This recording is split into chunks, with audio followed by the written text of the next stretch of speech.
Welcome back, Crammers, to question 1. Write these numbers in order of size. Start with the smallest number. So here I have a hundreds. Here I have a tens. Here I have a hundreds again. Here I have a ones. Here I have a hundreds again. So let's start off with one digit. So 7. Next up, I can see here we have the tens. So we write here 58.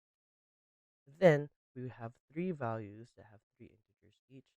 Let's first look at the 100s value. So here we have 2, here we have 1, and here we have 1. Now these two have 1, so let's look at the next value, which is the tens. And I can see here that 2 is less than 8. So I'll write here 128. I write 180. And finally, the last value is 202. Question B. Write these numbers in order of size. Start with the smallest number. First off, I can see a lot of decimal values, so let's format them all. Here, there are three values behind the decimal, so let's change that. Here we have one value, so let's add some zeros. Here we only have two, so let's add a zero. This is fine. Here we have two values, so we'll write 1, 0. Now that they're all formatted, we can finally see that the smallest is 0.015. Moving on, the next value is 0.15, then 0.155, then we have 1.15, and finally 1.5. C. Write in figures the number 5203. So when dealing with figures, we simply have ones, tens, hundreds, and thousands. So let's start from right to left. What's given? We're given 3, so we'll write here 3. Tens are not given, so we write 0. Hundreds is given as 2, so we write here 2. And thousands is given as 5. So our final answer is 5,203. Write down the value of 6 in the number 2,468. Again, we have ones, tens, hundreds, and thousands. And we can see here that 6 correlates to 10. And that's our final answer. Question 2. The bar chart gives information about the total number in millions of cars produced in 2017 and 2018 for each of the five countries. The total number of cars produced in 2017 and 2018 for Mexico was 8 million. Draw a bar chart to show this information. So when we're given this value, we simply look at the y-axis and we count 2, 4, 6, 8. And we draw a line perpendicular to 8. Try to use a ruler if possible.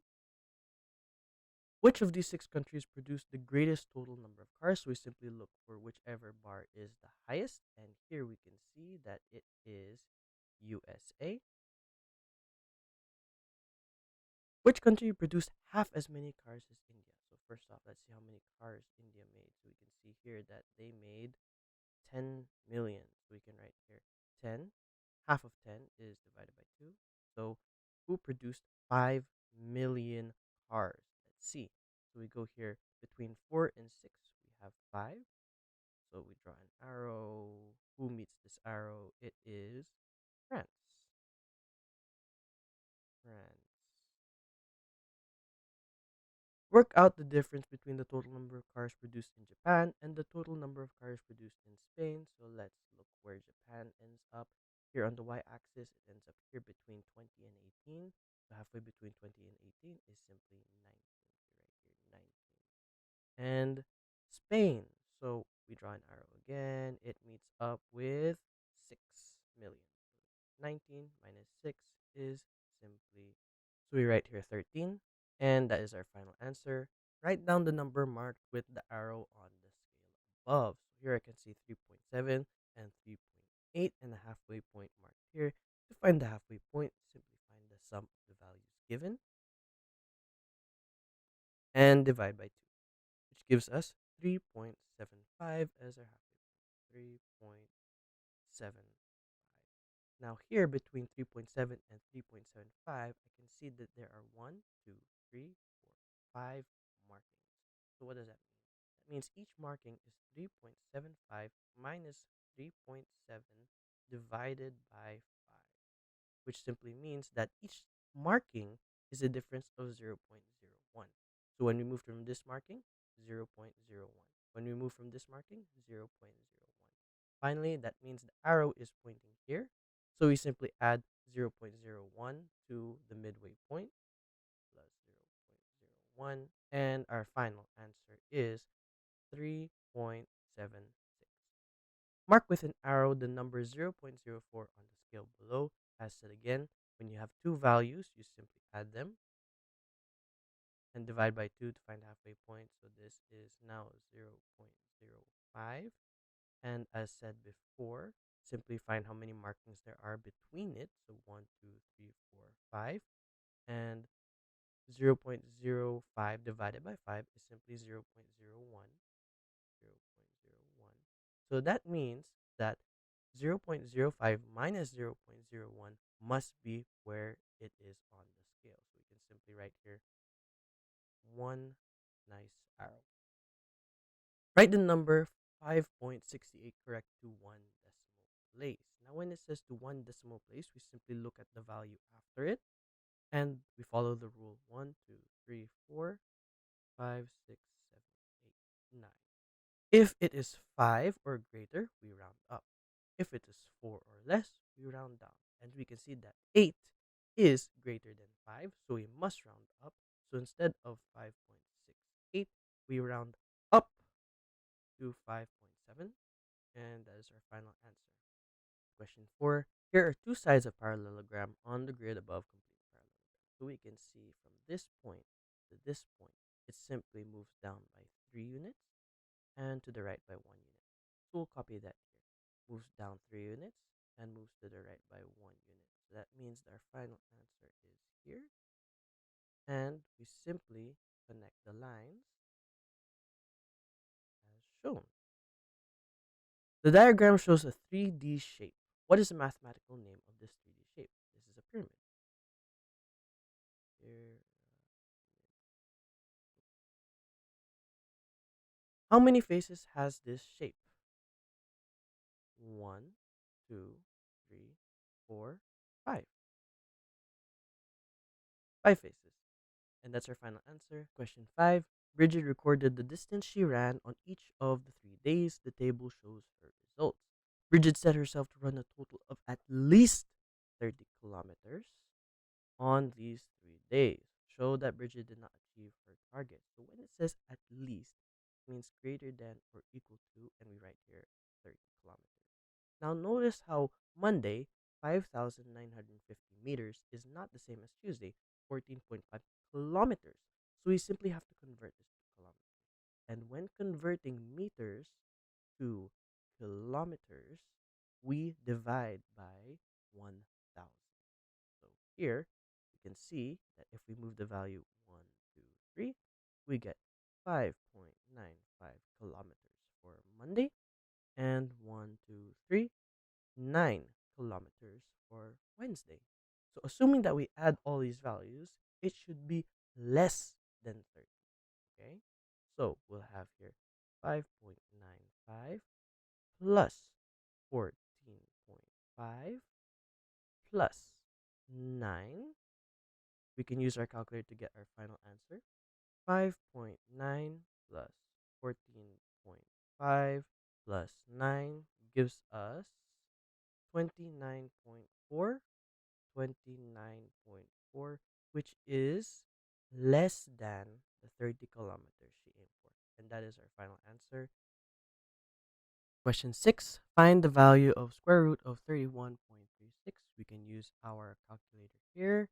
Square root of 31.36. We get 5.6. 5.6. And for the next one, we find the cube of 14. 14 to the power of 3 gives us 2,744. Okay. Write a number on each of the dotted line to make the calculation correct. 10 minus x times 2 is equal to 4. Now, we've always followed bid math. Bid math. Now, we can see here that multiplication comes before subtraction. So what that means is 10 minus x times 2 is equal to 4. So that means 10 minus 2x is equal to 4. We can actually bring 2x here and 4 here. So we get 10 minus 4 is equal to 2x. 6 is equal to 2x. So we simply divide both sides by 2 to isolate x. And x is equal to 3. So we can write here 3. For the second one, 5 plus something multiplied by 3 is equal to 36. But notice how there are brackets. Brackets come first before multiplication. So we can actually write this out as 5 plus x multiplied by 3 is equal to 36. We can divide both sides by 3, and this cancels out. So that means 5 plus x is equal to 12. We can bring 5 to the other side, and this becomes negative 5. So x is equal to 12 minus 5. That means x is equal to 7.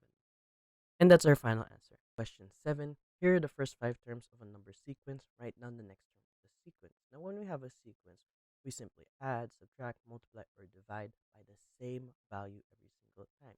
We can find this by subtracting the second value from the first value. So 7 minus 1 is simply 6. We can add here plus 6. Now we can check again with the end. So 25 minus 19 is also 6. So we are correct here. Write down the next term of the sequence. So the next term is 25 plus 6, which is simply 31. Explain how you worked out this answer. We write add 6. Explain why 188 cannot be a number in this sequence. So firstly, let's see. Every number in this sequence is an odd number.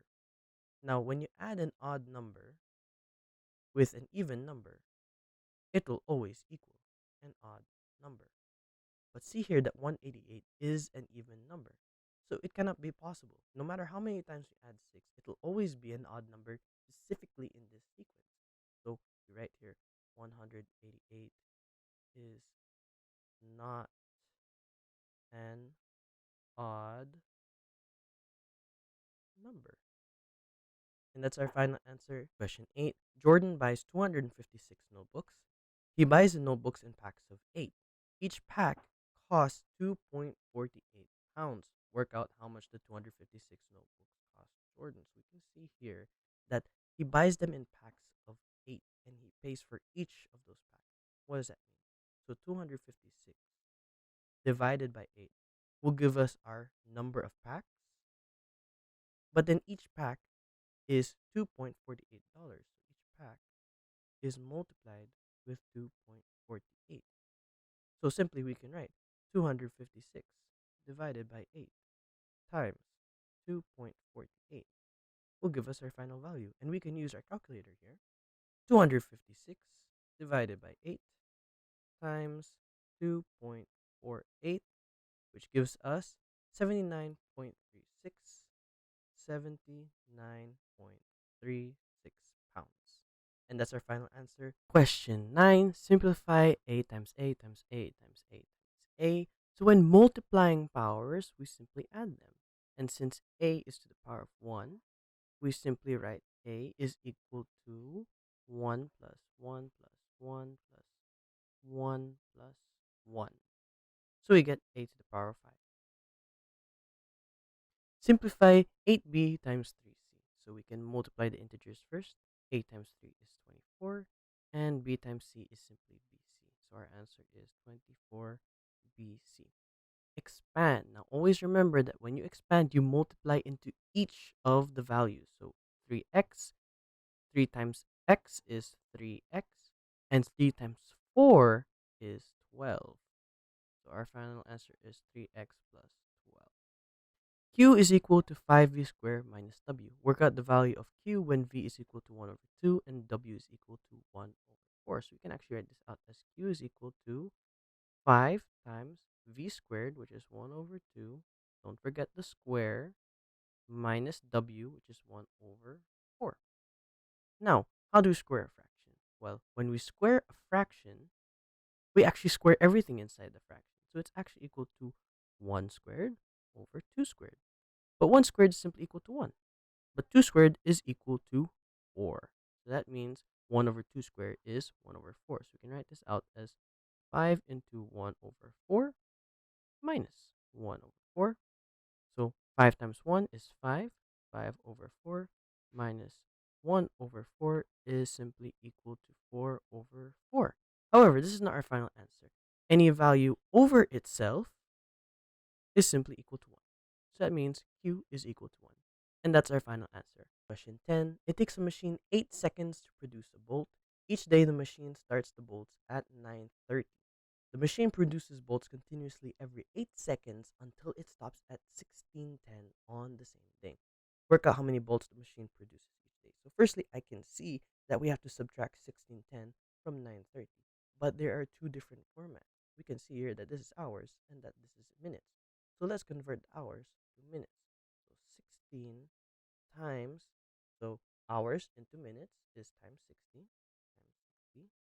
And then we simply add that with the 10 plus 10. Now we also have here that it starts at 9:30. So let's see.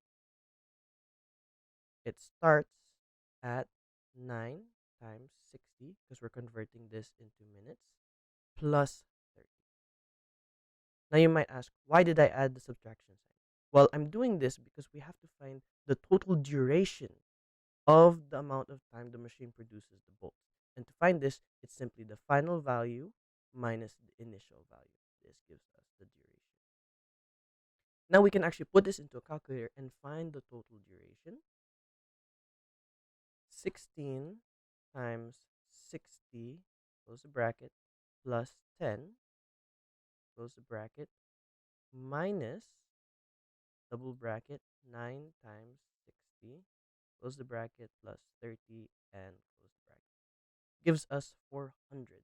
But this is 400 minutes. Don't forget, we're trying to find for every 8 seconds. So that's another format. So we have to multiply this again by 60 because every minute is 60 seconds. So the duration is 400 times 60, which is 24,000 seconds. 24,000 seconds. And it says here that the machine produces bolts continuously every 8 seconds. Find out how many bolts the machine produces each day.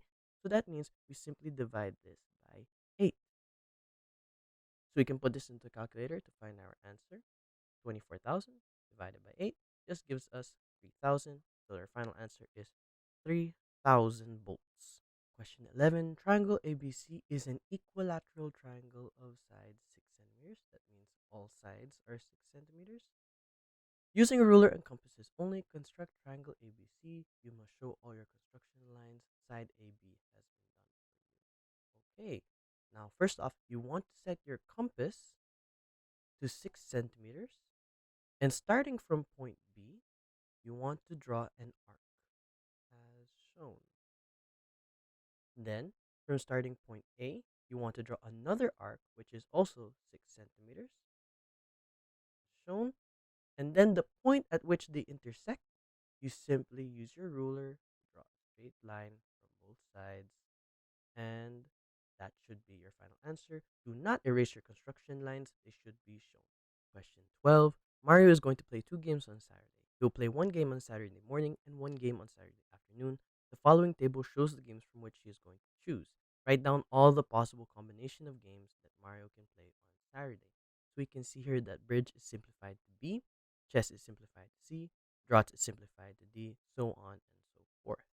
We can see that if he chooses bridge, he can either choose Ludo, Mahjong, or Snakes. So we can write, he writes bridge and Ludo, bridge and Mahjong, bridge and Snakes and Ladders. But notice how he can also choose a different game in the morning. He can either choose chess or draughts. So we have to write that as well. And on top of all that, if he chooses chess, he can do Ludo again, chess and Mahjong, chess and Snakes and Ladders. Again, he can play draughts with Ludo, draughts with Mahjong, draughts with Snakes and Ladders. Mario asked 100 students in his school to name their favorite card game. These results are shown in the two-way table below.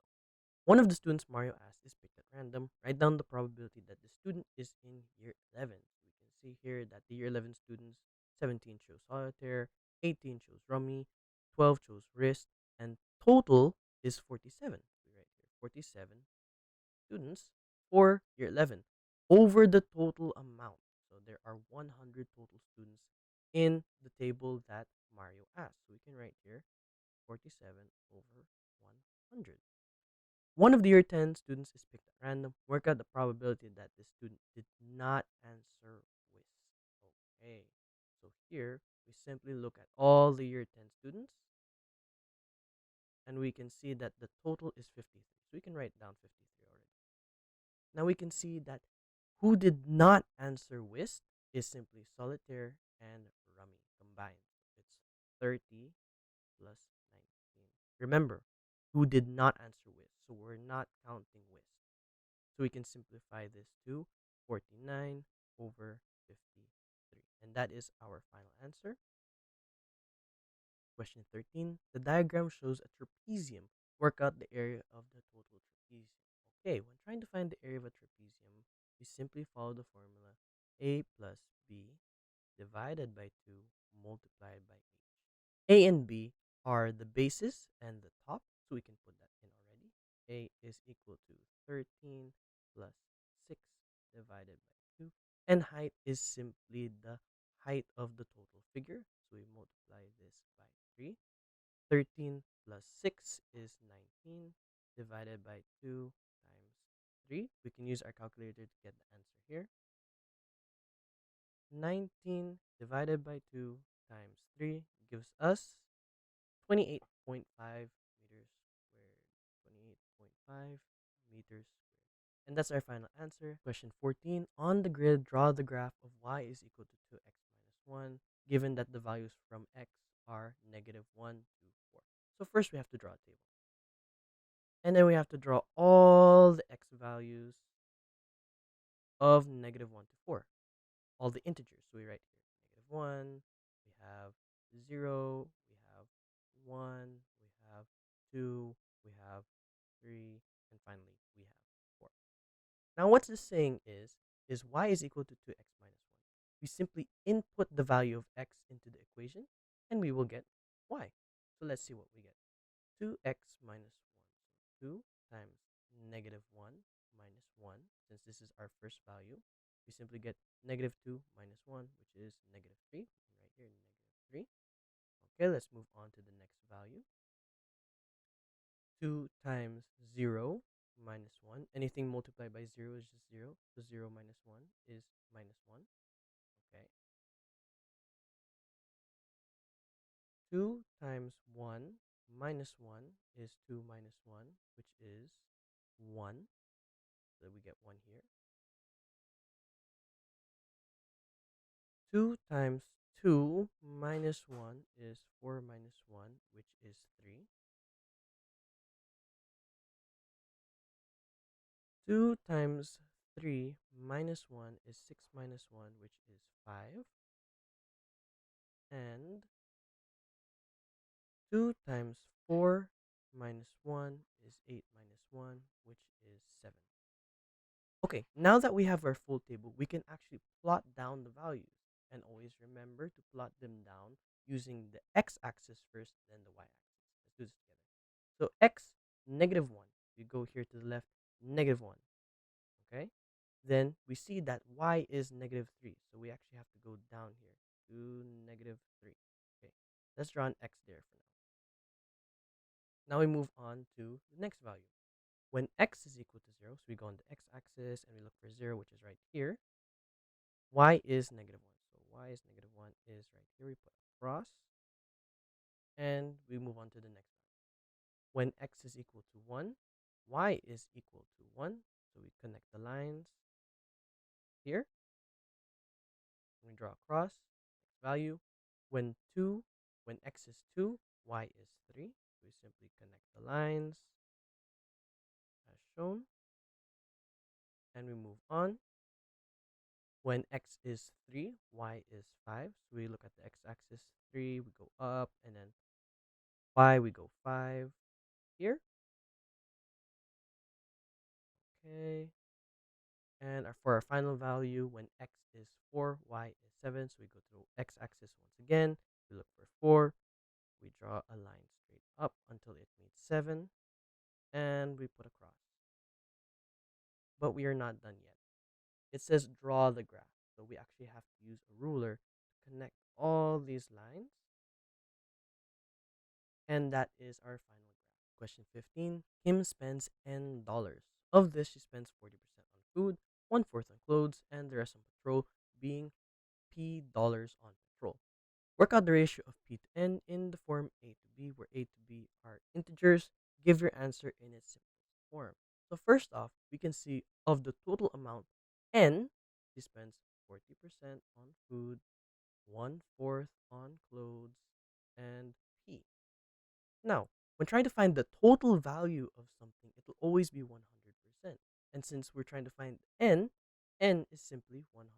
So we can write here is equal to 100%. But P is not given. We can actually rewrite this to 40%. One fourth is 25%. We can write that as is 25% plus P is equal to 100. And we can actually bring these values to the other side, find out what P is. So P is equal to 100. 25 to the other side is minus 25. And 40 to the other side is minus 40. That means P is equal to 35%. Now that we have P, and now that we have N, we can actually write the ratio P to N is 35 to 100. But we can actually simplify this even further. Notice how 35 and 100 are both divisible by 5. We can divide by 5 and divide by 5. 35 divided by 5 is simply 7. And 100 divided by 5 is 20. Now, we could go further. We can simplify this further, but it's asking for an integer value. So we do not go any further, and this is actually our final answer. So our final answer is 7 is to 20. Question 16. The table shows information about the number of mobile phones owned by each of 40 families. Write down the information in the table, write down the mode. Now, mode is the single most common value in the table. So we can see here that the frequency is already given to the number of cell phones. So what does this mean? So it means that 0 is repeated once, but 1 is repeated 5 times. So it's actually just simplifying the table for us. So if we're able to find the highest frequency, we can find out what the mode is. And the highest number here is 12. Now 12 is not our answer. Our answer is actually 2. Why is that? It just says that 2 is repeated 12 times. So 12 is not our answer because 2 is our mode. So we write here 2. Work out the mean. Okay. Now to find out the mean, we have to find the total. And as I said before, 0 is repeated once, 1 is repeated 5 times. So we actually have to find the total amount of mobile phones and divide that by the sum of the frequency. So let's do that. 0 times 1 plus 1 times 5 plus 2 times 12 plus 3 times 9 plus 4 times 11 plus 5 times 2. Okay, so let's simplify that. Anything multiplied by 0 is just 0. So we write here 0 plus 1 times 5 is 5. 2 times 12 is 24. 3 times 9 is 27. 4 times 11 is 44. And 5 times 2 is 10. And if we add all these values together, we get 110. But we are not done yet. The mean is the total divided by the quantity. So we actually have to find the sum of the frequency as well. So the sum of the frequency is 1 plus 5 plus 12 plus 9 plus 11 plus 2. And that is 40. So our final answer is 110 divided by 40. Let's see if we can simplify this. 110 divided by 40 gives us 2.75 as the mean. 2.75 phones per family. Question 17. Molly uses this number machine to work out the amount of tax that she has to pay on the money she earns. The number of hour works multiplied by 12, add 50, multiplied by zero point 0.2, amount of tax to be paid in pounds. When Molly works n hours of tax, she has to pay T tax. Find the formula for T in terms of n. When you have to define something in terms of, that means the first value given is your answer, T is equal to, in terms of n. So something happens to n. Let's find out what that is. So here we can see that the number of hour work is n and amount of tax to be paid is t. So the formula is actually already given. T times 12, add 50, and multiply by 0.2 is equal to t. But we also have to follow bid math. Bid. What does that mean? That means multiplication comes first and then comes addition. So n times 12, then addition. So we get n times 12 plus 50 times 0.2. So 12 times n is simply 12n plus 50. And then we multiply that by 0.2, which is equal to t. We can then multiply everything inside the bracket by 0.2. So 12 times 0.2 is 2.4n. And 50 times 0.2 is 10. And this is equal to t.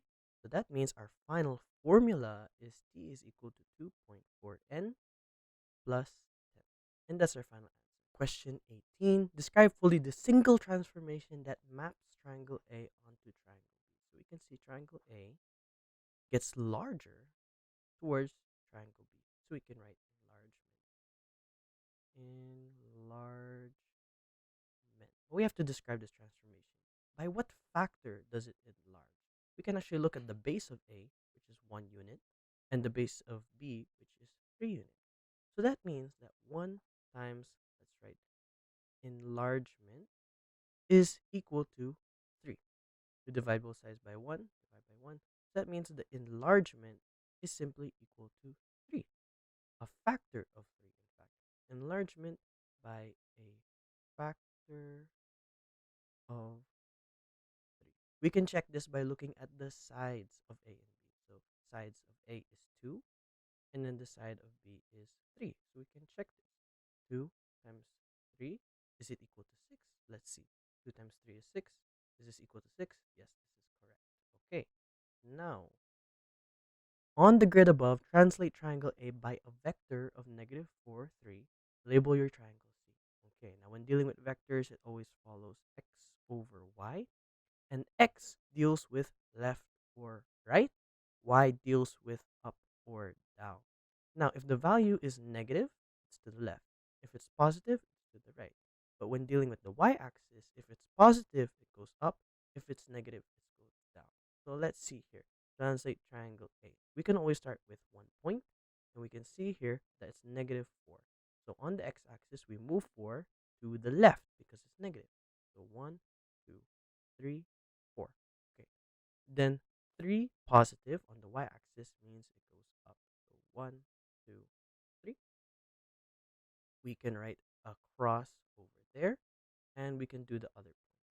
So again, 4 to the left, 1, 2, 3, 4, and then 3 up, 1, 2, 3, cross there, and finally for the last point, 4 to the left, 1, 2, 3, 4, and 3 up, 1, 2, 3, cross there, and we can draw this triangle now, and don't forget to label it as. And that's our final answer. Question 19. Write 1200 as a product powers of its prime factors. Show your working theory. Now, first off, that means we have to make a product tree. What does this mean? We have to find two values that when multiplied equal 1200. And first off, I can see that it's 600 times 2. Now, 2 is a prime factor, which means that it can only be divided by itself and 1. So we can actually end the branch right here by drawing a circle. But 600 can be divided further. It can be 10 times 60. 10 can be 5 and 2. But these are prime factors, so we end the tree here. And 60 can be 6 and 10. 6 can be 3 and 2. Those are prime factors, we end there. And 10 can be 5 and 2. Now, we have to write it as a product of powers of its prime factor. So we simply look for the smallest value, which is 2, and we count how many times it's repeated. So 1, 2, 3, and 4. So 2 to the power of 4. We look for the next value, which is 3. Now it's only repeated once, so it's to the power of 1. But if it's to the power of 1, we don't actually have to write that. Now, The next value is 5. There's one 5. There are two 5. So it's 5 to the power of 2. And that's our final answer. Question 20. Alberto, Bill, Candela, and Diana are four friends. Here are some information about the height of each of these friends. Alberto's height is 158 centimeters. Bill's height is 175. Candela's height is greater than Diana's. The median of the height of these four friends is 160. The range is 21 centimeters. Work out Candela's height and Diana's height. So first off, we can see that there are four friends. We'll write here four blanks first. And we have Alberto and we have Bill. We can assume Bill is the highest since 175 is the greatest value that we have here. Now we still have Candela and Diana. And since Candela is heights greater than Diana, we can put Candela here and we can put Diana here. Now that we have arranged the four friends, we can then find out what their heights are. The median height of the four friends is 160 centimeters. So the median, when arranged from smallest to largest, is the middle value taken. But since this is an even amount, we simply add A and C together and divide it by 2, which should equal 160. Now, Alberto's height is actually given as 158. So 158 plus Candela's height divided by 2 is equal to 160. We can multiply both sides by 2. So times 2 times 2. This cancels out. 158 plus C is equal to 320. We can bring the 158 to the other side. So C is equal to 320 minus 158. That gives us that gives us Candela's height at 162 centimeters. We can write that here. And Diana's height. We can see that she is the shortest and Bill is the tallest. The range of the four friends is given as 21 centimeters. So the range is actually the largest minus the smallest equals range. So we know what Bill's height is. It's given as 175. Now, minus Diana is equal to the range, which is 21. We can actually bring D to the other side and 21 here to find out what it is. So 175 minus 21 is equal to D. That means that Diana's height is 154 centimeters. 154. And we can check. Diana has to be the shortest, so shorter than Albert. 154 less than 158. Okay. And Candela's height must be greater than Diana. Yes, 162 is greater than 154. So this is our final answer. Question 21. We're given a list of sets. List the members of the set A intersection B. So what does intersection mean? It means a value that is common between A and B. So A is a multiple of 3. I can write an arrow down to all the multiples of 3. And B are all odd numbers. So I can write an arrow going up into all the odd numbers. And A intersection B means which two values are both a multiple of 3 and an odd number. And we can see here only two values match the description, which is 9 and 15. A union B. So what does this mean? That means write down every single value that is in A and also write down every single value that is in B. So we'll look at A. Every value which is a multiple of 3 is 9, 12, 15, and 18. Every value that is for B, which is an odd number. So that's 9, 11, 13, 15, 17, and 19. But this is not our final answer.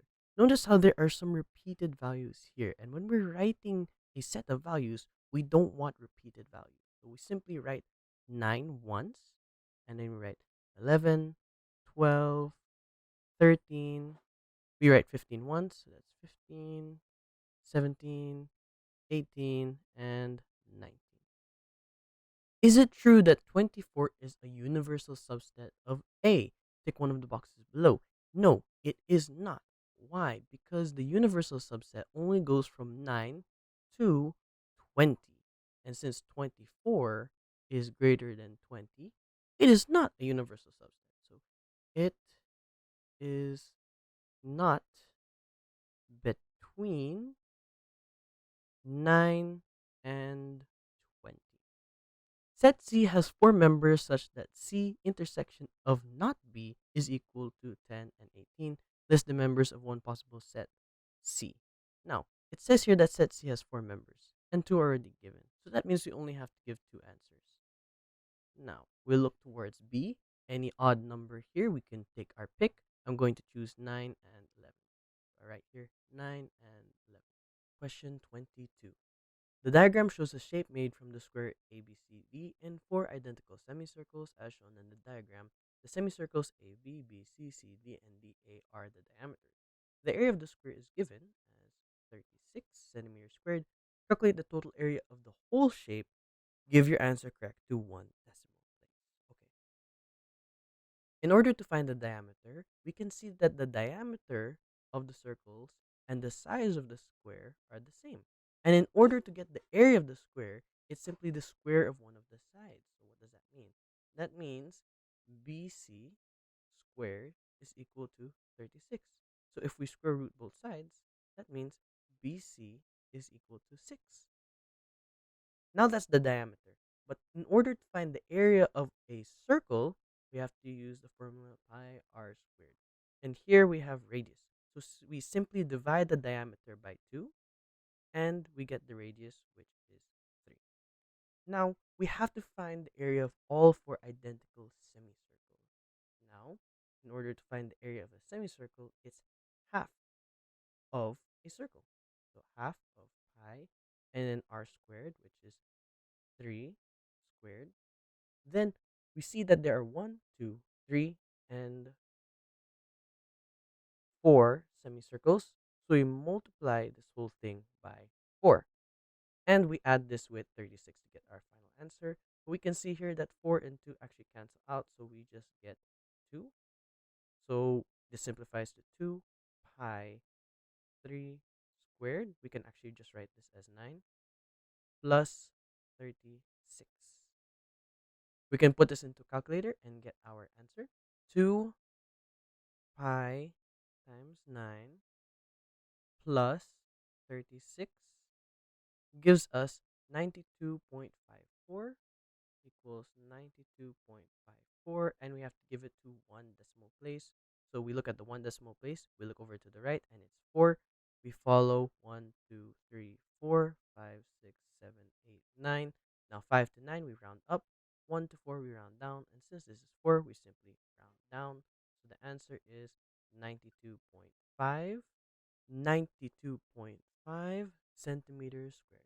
Question 23. Solve p is equal to 3p minus 5 over 10. Show clear algebraic working.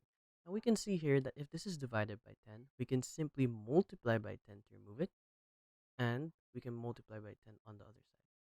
So we get 10p is equal to 3p minus 5. And we bring 3p to the other side because we want to put like terms together.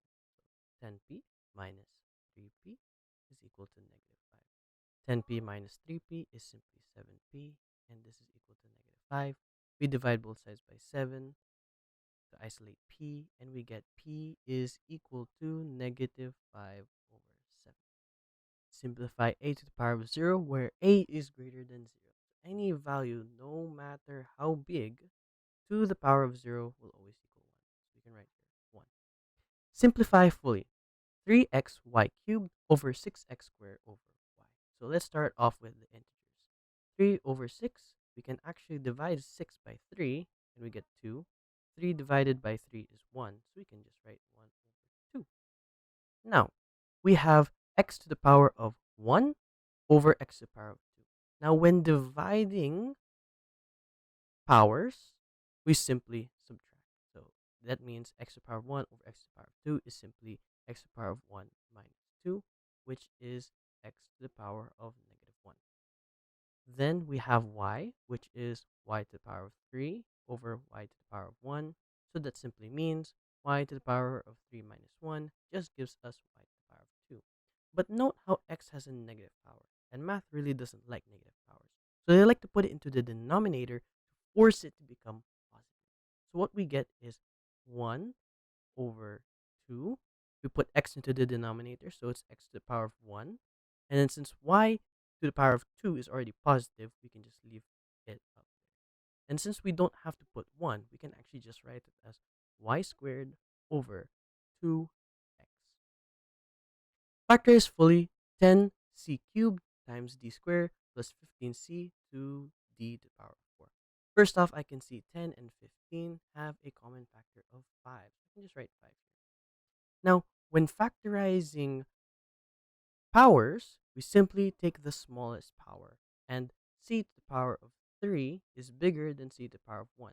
So we simply take c to the power of 1. So we write c. We have d to the power of 2 and d to the power of 4. Since d to the power of 2 is smaller, we write that. And now we divide. 10 divided by 5 is 2.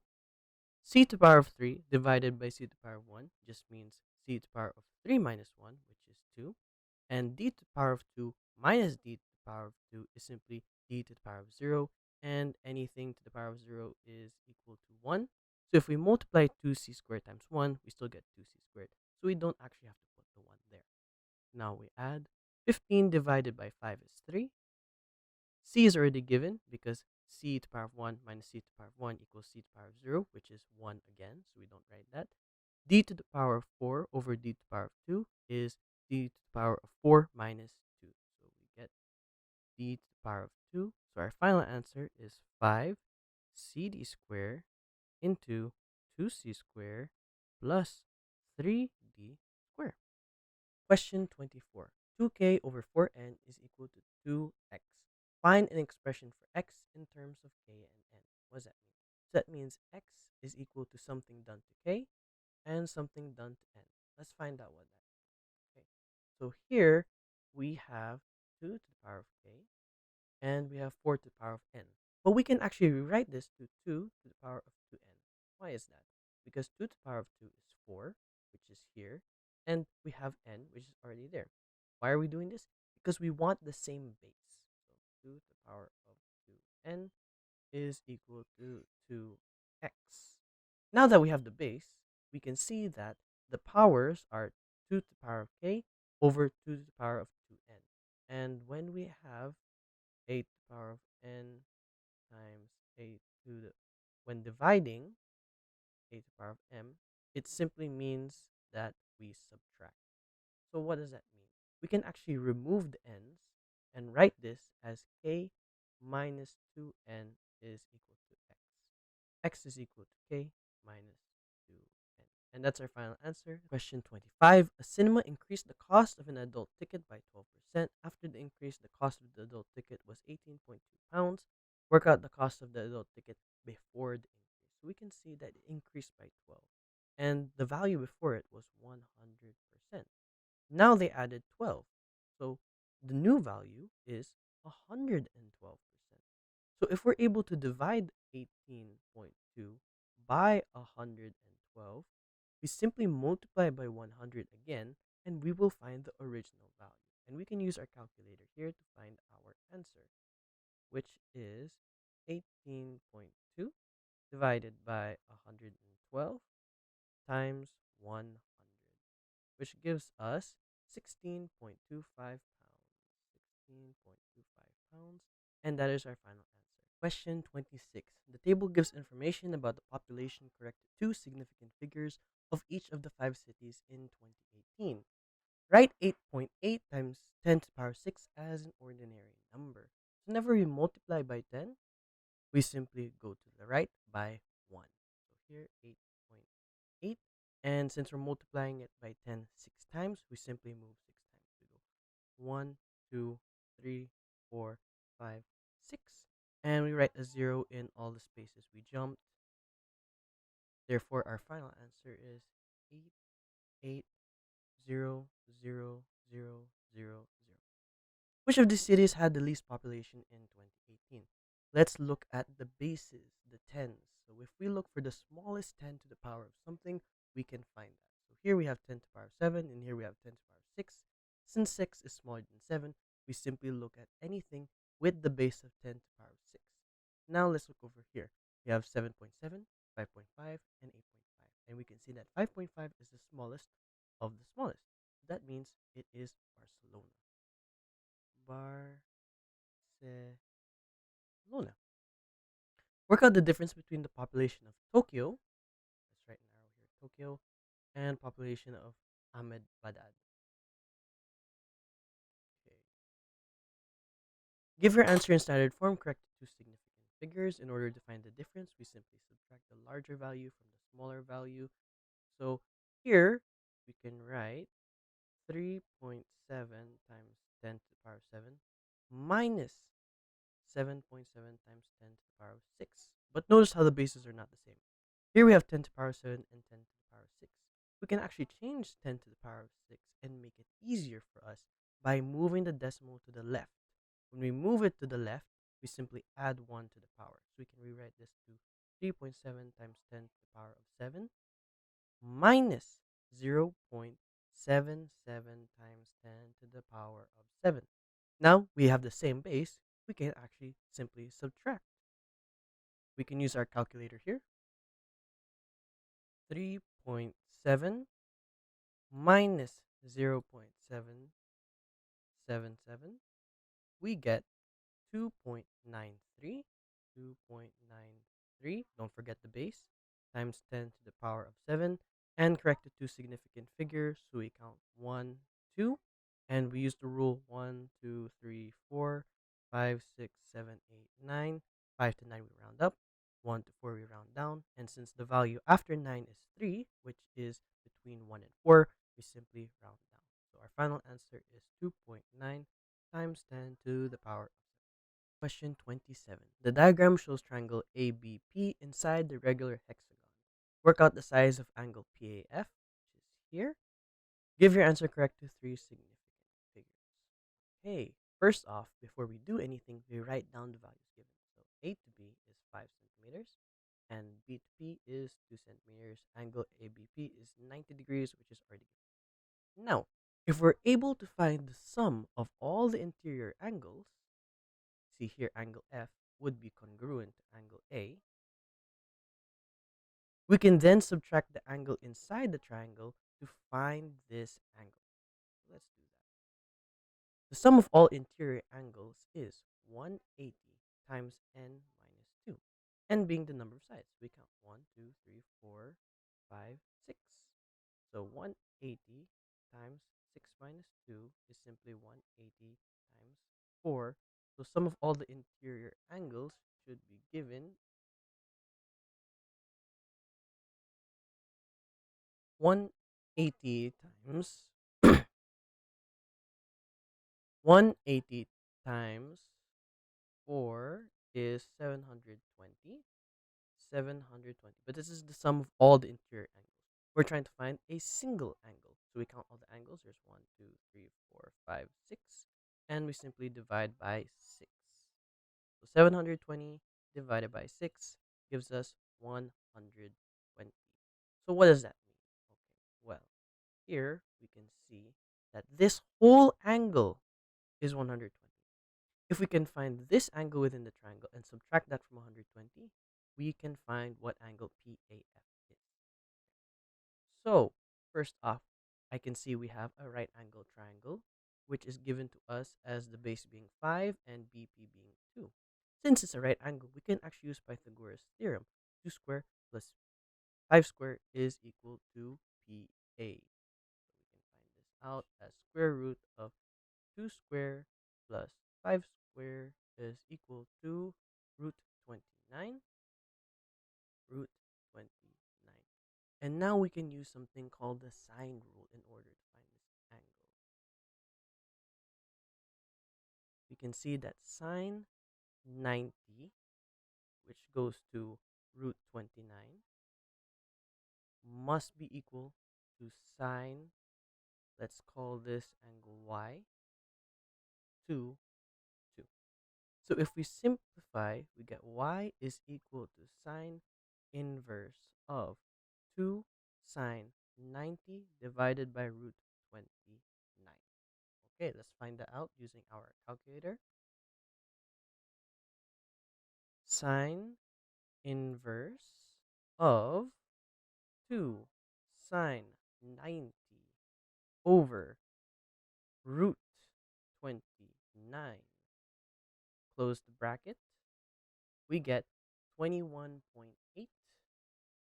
Y is equal to 21.8. Now, 120 minus y will give us our angle PAF. So, 120 minus 21.8 gives us 120 minus 21.8 gives us 98.19.